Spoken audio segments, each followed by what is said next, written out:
Wavect, the web-free software company that understands what you want.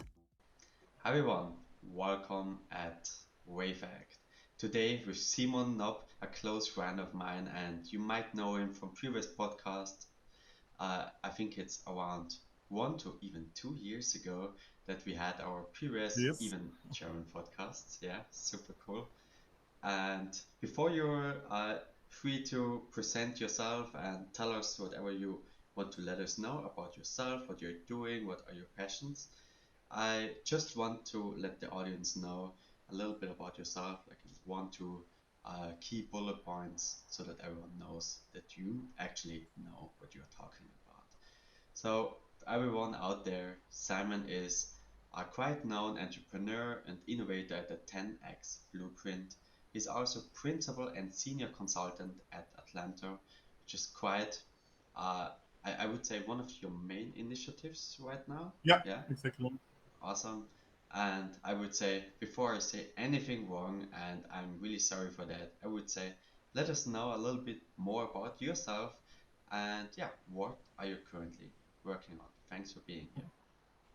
Thanks, Kevin, for having me. And as you said, it really has been too long, and I'm just reminding myself how the first podcast was and how we had some technical issues back then and everything. And now I'm seeing the setup, and I see a lot happened in the last month and in the last year. So happy to be back and happy to share a little bit about innovation and entrepreneurship today.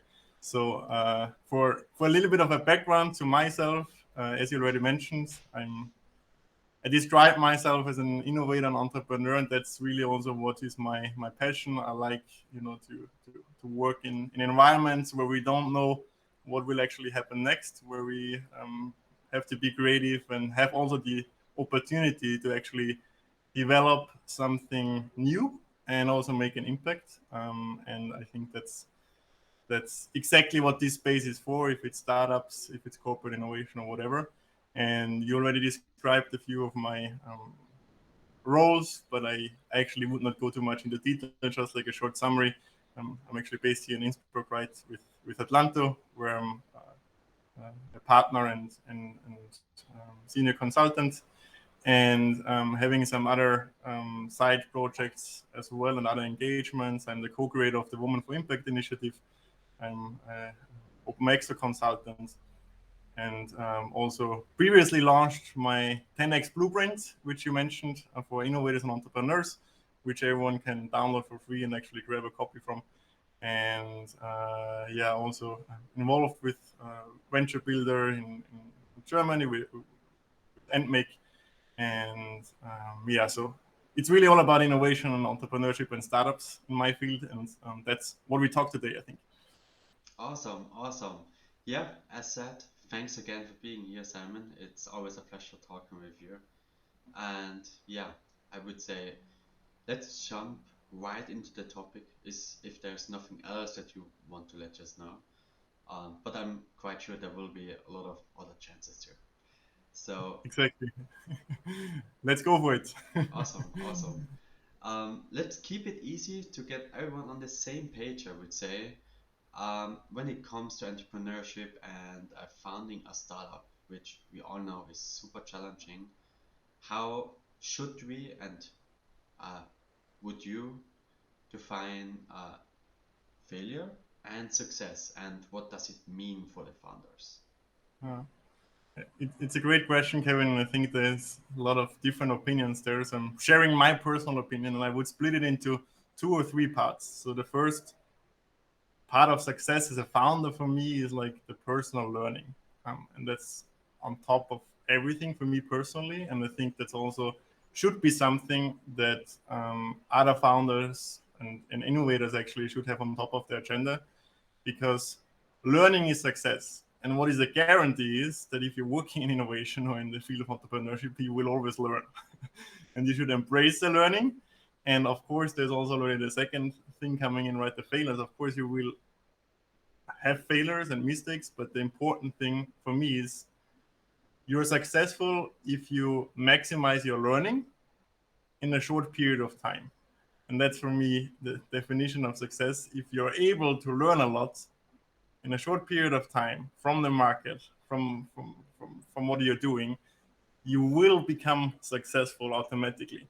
I'm strongly believing in that, and I think like there is a different nuance to failure, because especially in the German culture, Austrian culture, European culture, right, failure is always negative. And I agree to a certain extent, right? The entire failure culture is also something a little bit overhyped, where we're saying like, okay, we gotta make failures. The important thing is like it, it's well calculated risk we should take, right? And small incremental failures are okay, but it's not good if we're saying like, hey, we're investing like 5 million in something and we don't have any idea, and okay, we failed, but we have not any learning from it, and we just tried to be very right. What is the word for it? Like we were not following like a learning perspective, but we were just you know basically trying to jump on the next horse without really figuring out how we get there. So I think that's from my side, but I'll also be curious how what is your perspective on it, and if that makes sense what I'm saying to you. Absolutely. The only thing that I personally was thinking about when you were saying about learning should be the goal, right? The two or one nuance to it, I think, and that is in the end, it's about making money or some kind of product or service or creating value, right?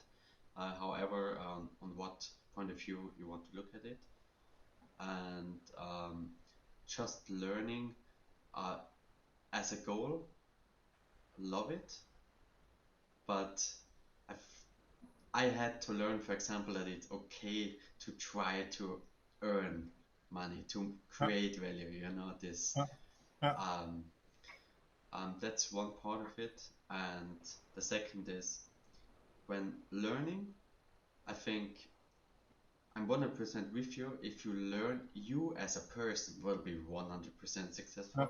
If it's your startup, your company, that's a different story. yeah, That's yeah, yeah. because you Yeah. can So learn a lot, but still fail. yeah, Yeah. great. Like I totally agree with both things, and I'm adding two comments on that, or two thoughts on that.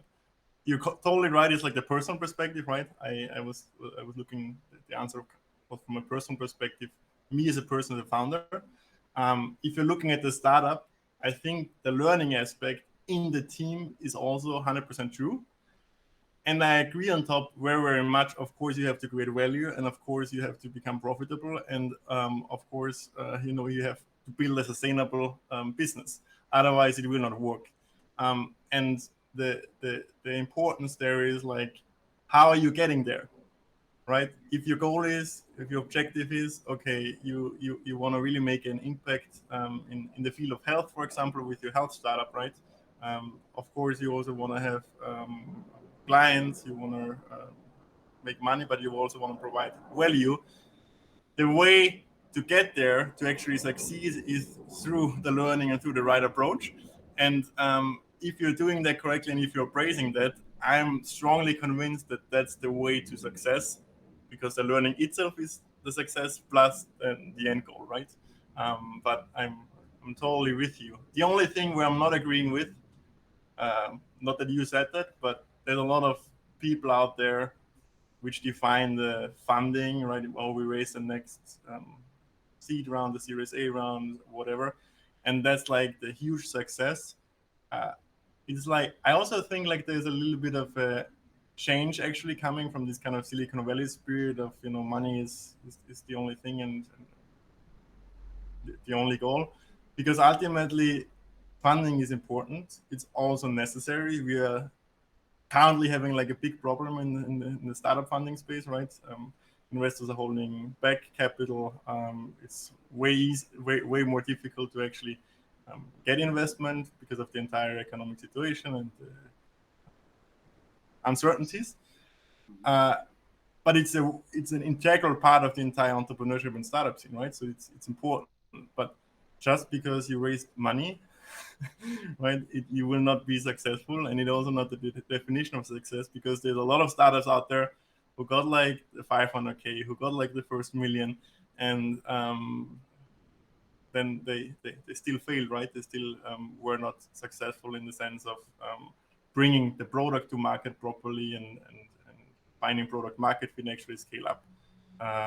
So again, I think it's the combination of of, of learning and then becoming successful on the market. A part of that is funding, but it's not what the definition of success is for me.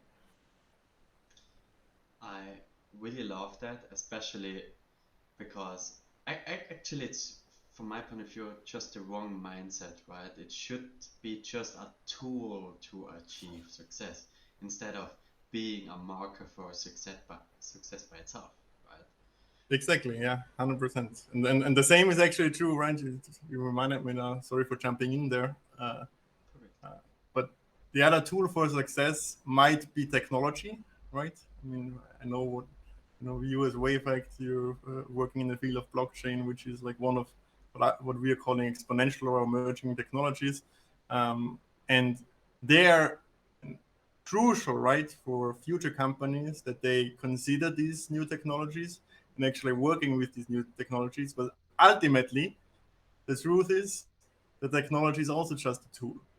And yeah, you should use it, you should be aware of it, you should find it provides a lot of new opportunities to create value, to deliver the value, to develop new business models, etc., etc. But only because you're using AI, now the AI hype, right, doesn't mean you will be successful. And now that's also a little bit where I'm, I'm looking at these kind of pitch decks, and every pitch deck says something with AI. There is no startup out there which is not doing something with AI. The question is like, okay, what value are you really delivering with AI to your customers? What value does AI really bring into your startup, the ecosystem, and also how are you using it, right? Just because AI is used as a buzzword, nothing will change. You really, also I think you nailed it with that. I think that it boils down to the general mistake that especially first-time founders make, right? Let's build this amazing fully fledged product with all the features I think the customer wants. So it's always the same, right? And as you said, throwing a buzzword at the slide might help for raising money in bull markets, right? Definitely does. I think it's hard to deny that. But in the end, as you said, does it actually bring value, and can you do it? Do you have the know-how, and is that then the best solution? Right? Well, maybe Kevin, because you touched on a point like shortly about the mistakes founders make. I think that's like an interesting topic. Maybe also for the community who is listening in. I think if I touch base the topic a little bit, you said like with technology, right? And taking that is one of the mistakes. I think like in my experience, the biggest five mistakes or learnings I had also, I made them myself, right? I actually, maybe that's important to mention, I failed with my first startup in my early 20s. I tried to build a tech sharing platform, TechShare, which was intended to be like a consumer tech sharing platform where you bring together people, kind of like Airbnb for consumer tech, for drones or GoPro cameras or projectors or whatever gadgets are lying around and you might want to use, and as well connected with local electronic stores that to give them the opportunity to actually leverage their existing assets in the showroom, right, or older gadgets that people can actually rent them out. I worked on that for a little bit longer than a year, developed like a platform, whatever, but decided then it's not working. And I was kind of like surprised because in my naive mind, right, I was like, hey, I read all the lean startup books and all of these kind of things, and that's how I was supposed to. In my mind, right, it was supposed to be easy back then, and I realized then now, 10 years later, that obviously it did not work because I did a lot of mistakes. So maybe to summarize, like in my opinion, the 5 biggest mistake founders actually can make. The first biggest one is actually taking way too long time to go to market. I think like we're so, I don't know why, obsessed to do things like writing business plans and building the product perfectly in our garage, and adding, like you said, more features, trying to increase the user experience, making it look nice. And weeks, months, sometimes even years go by, and I haven't even interacted with one customer. And it's like, like it has to be the opposite way. I'm like a strong believer is actually start with the customer, not with the product. That's like the first, not the other way around. So that's like the first biggest thing. The second thing is we're doing way too many things at the same time. I have now worked, I think, with around like 20 plus startups in the last years. And every single founder, which is like a good thing, right, has like a lot of ideas normally, right? They're creative people. And there's, of course, like 1,000 possible things to do. They can develop new features. They can they can add that to their product. They can find like a new way to monetize something. They can add another second product for monetization. They can go to 1,000 events. They can do that, whatever, right? And the difficulty is to say like, okay, let's get one thing right. And once we have got the one thing right, then we add the second one and let's focus. Because we don't have the resources, we don't have the time, the money to do all of these kind of things. And what happens is actually we end up with more features, but not with one really great feature that actually creates stickiness with customers and actually makes the user want to use the product and allows us to find product market fit, right? Because more features will never help us to find product market fit. It's like kind of like this disbelief. And the same is like with other things, right? What is the priority? And there's like 1,000 things happening at the same time and all over board. So getting this together in a way that you're saying, like, okay, this is in a systematic way. This is what we're focusing on. There is 1,000 things we could do, but we're actually just doing these 3 things. And then once we have achieved that and it actually creates value, we move to the next one. That's like a big hurdle and also a big mistake because a lot of people are not aware of that, are not trying to tackle that problem. And then the other things, just mentioning them a little bit more quickly. I think we talked in the beginning about, right, fundraising and money a little bit, and here that's actually a crucial thing. Money is king in the beginning.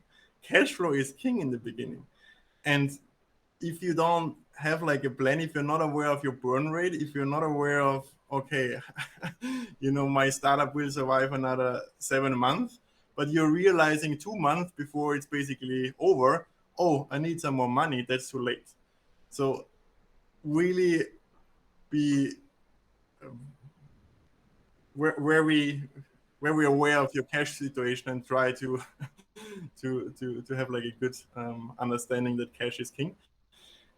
Sometimes that's missing. I have like a few startups just like the last 3 or 4 months, right? They approached me, can you help me raise some money? I have like a 2-month runway. Okay, that's not feasible. And you should at least plan like 6 months, in my opinion, and that's like the minimum, right? And it's like a full-time job basically. So that's third, and the fourth and fifth point maybe, it's the not being aware that in the beginning, and I'm saying that now as somebody who's talking about exponential organization and scaling up and finding scalable business models, right? That's like my area of which I like a lot. But in the very beginning, it's not about scaling. And a lot of early stage founders or startups act like they're already the Uber or the Airbnb and already have like 500 employees, and they're looking about scaling up their marketing. They're looking about they have like huge ad expenditure. They're hiring people which they don't need at the moment, but they're just, as I said, they already try to have like the perfect product, optimized, efficient, best user experience, whatever. Yeah, you need that when you go to the mass market. You don't need that when you try to find the first 100 users and you're approaching early adapters. There's like a huge difference. And that change of mindset to say, like, okay, lean startup thinking done properly, innovation done properly also um, requires you to, as I said, go early to the market, but also not think too much about the scaling because that's fancy, but actually get the foundation right. And then once you have done that right, you can scale up. And the last thing is actually for me sales, Mm-hmm. because I don't know why, but sales is unsexy apparently. But founding and building a startup is a lot about sales. And if you are not getting familiar with sales, and if you don't like to do sales in the founders team, you're gonna have a big problem. And the sooner, in my opinion, the sooner you get okay with the idea that you have to take care of sales, the first day you before you build a product, you're a salesperson. Or somebody in your founders team has to be a salesperson. And the longer you're not accepting that, the worse it gets. Absolutely.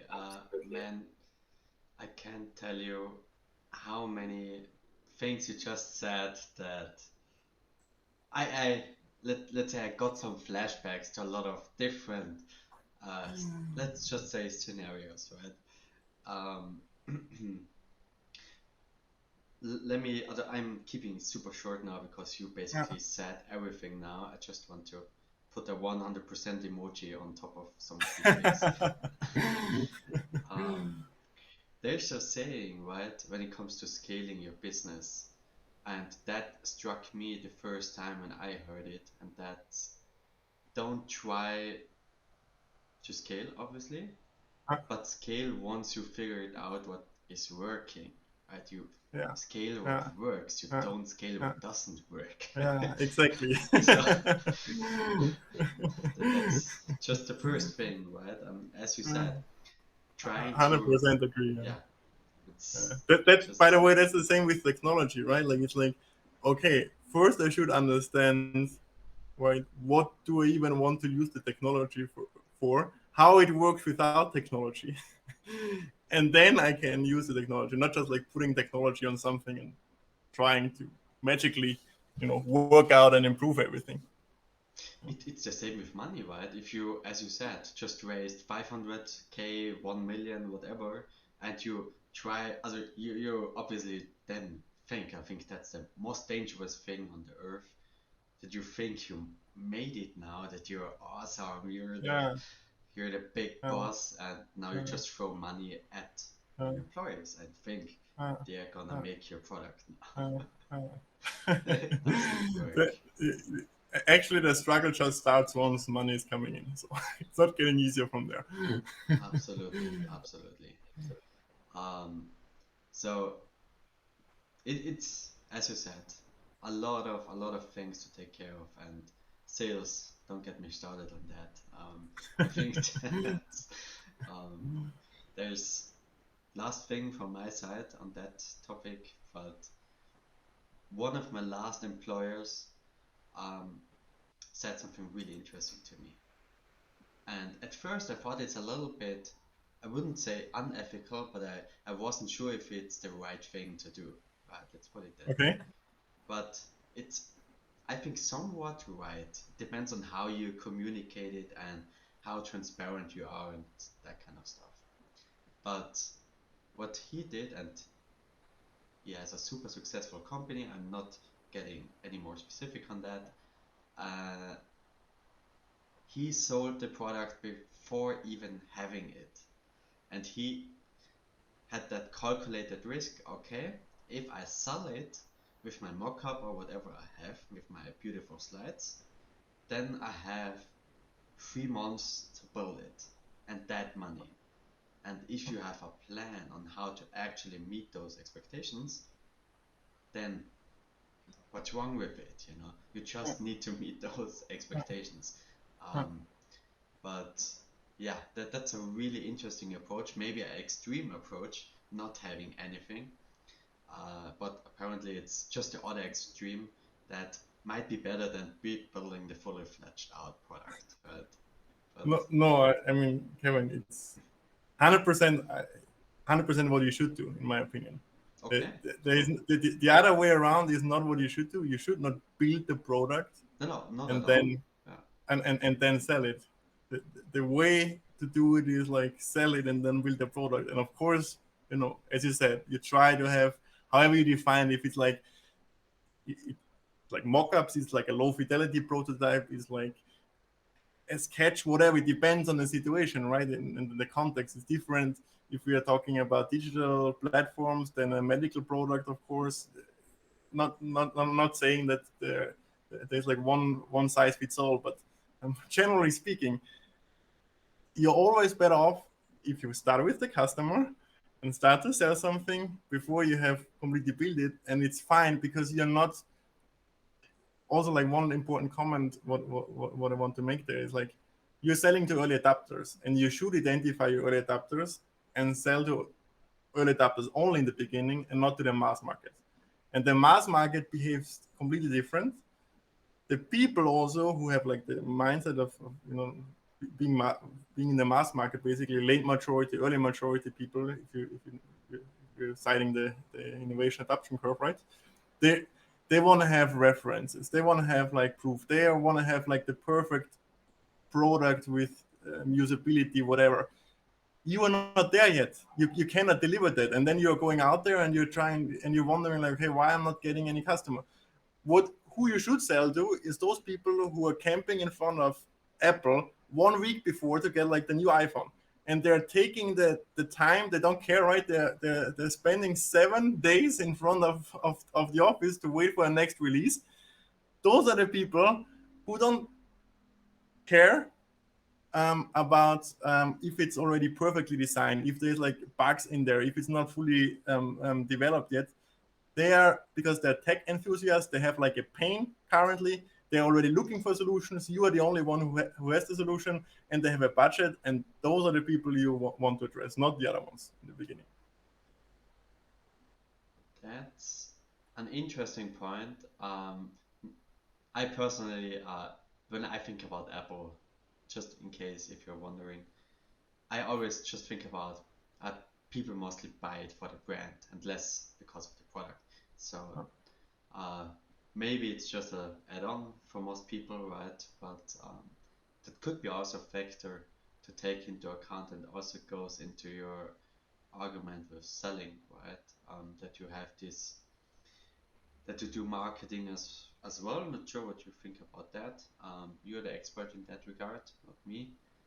And sell through social proof and these kind of things too, right? Um, so basically, just be resourceful, right? You don't need 500K for most things. For some things, yes, but as you said, Well, I mean, if you're trying to build like a huge plant or something, but talking about digital products, you never need 500K. yeah, Most startups you can actually, most proof of concepts or most first customers you actually can get without having to spend more than 1,000 euros. I'm absolutely convinced of that. And to your comment on Apple, I agree. My point, and agree with the branding. My point was about the mindset of the people. They are like, they're tech enthusiasts. Maybe now not anymore, but at least like years back, they wanted to have like the next new thing. They were eager to try out new things. They were looking for new solutions, a new way of doing some things. They had like a budget and they were willing to try out something new. That's completely different than like another person who is like always weary about, okay, I'm not so sure. That's like a little bit new. It's like new technology, whatever. And this differentiation between early adopters and early maturity, late maturity is very crucial to make as a founder. And be aware that it requires you a different kind of approach, in selling, but also a different kind of approach in developing the product and actually your startup. There's a different focus point in the beginning of your startup than later once you address the mass market, because you cannot succeed in the mass market if you don't have like very great user experience, great design, right? Like afterwards, when you really want to scale up, that's because all of the successful products out there have that, right? And it's demanded by the mass market. But to get like the first customer, you don't need a lot. But it's still tricky, it's still difficult, and you need to get out there. Absolutely. I would even say it's much more difficult to obtain the first customer than building the product itself. Yeah, So exactly. Yeah, it's the most difficult thing is to get to the first customer, and especially corporates are prolonging that a long time until they get to the first customer. And it's like, does not make any sense for me, because the only truth is the market. The only where reality is happening is the market, the customer. And if you're spending 2 years with your corporate startup inside without ever having like one customer user, it's like, it's over. it's innovation theater. It's nice what you can show on some presentations, but ultimately it's you're far away from reality. It's just gambling, right? You Yeah. think you know what people want, need, or maybe don't even know what they need. So, Yeah. and that's, well, involves a little bit of luck. Let's put it that way. Always luck is always needed and always there, but you also, I don't know how the saying is going, but if you're not doing anything, the chances that you will be lucky is also not that high. But if you're trying to get that luck, the chances are also higher that you're actually gonna be lucky at a certain point in time. Absolutely, absolutely. There's also the saying, right? The harder I work, the more, also the luckier I seem to be, or something like Yeah, that, right? So, um, exactly. Yeah. yeah, Yeah. yeah, cool stuff, Simon. Thanks for that. I would say, are there some, let's say, key takeaways or things that you want people to remember from this awesome session? Because you said a lot of interesting things here, and I think at I least mean, some of these things should be remembered. yeah, I think like the 2 or 3 key takeaways for me is like, first, get out there immediately and get to the market immediately and start with the customer. And if you're now already working on a product, or even if you have already maybe a first customer, chances are very high that you're more focused on the product than the customer. Better change that. The second thing is, as a key takeaway for me is, again, for anything in innovation and everything in entrepreneurship, embrace the learning and the journey and focus on the learning, uh, because it gives you as a person individually so much, but also as a team, and ultimately it increases your chances significantly if you maximize your learning during your journey. And lastly, I, I I think it's to enjoy the ride and have fun, because that's what it's all about. That's a really great ending sentence. Yeah, enjoy the ride, have fun, because otherwise, how do you justify yourself to go through all that, right? Exactly. So, Exactly. okay. Hey, thanks, mate. Really, really appreciating your time and your effort coming on the show again. But not again. It's actually our first time, right? Before it was our mutual podcast, which should be still online, by the way, for everyone watching this. But I'm pretty sure that this one is better than our first session. So yeah, thanks for having me, Kevin. It was a pleasure, and also for anyone Likewise. who is listening, please, if you have any questions, reach out to me on LinkedIn. I'm happy to give you um, a second opinion or something, or if you have some ideas in mind, or if you anything else, I can help always. And if you want to read a little bit more about some of my thoughts, you can download my blueprint, right? You can also find it on my LinkedIn page. It's for free, and there is also some hopefully nuggets in for you if you're an innovator and entrepreneur. And yeah, thanks again, Kevin, and I hope not too long until the next time. Awesome, absolutely. And for everyone, you will also find these links into the video description if I'm not, let's say, too confused to put in there. But let's say, thanks for watching, thanks for listening, and thanks for being here. Thank you. Wavect, the web-free software company that understands what you want.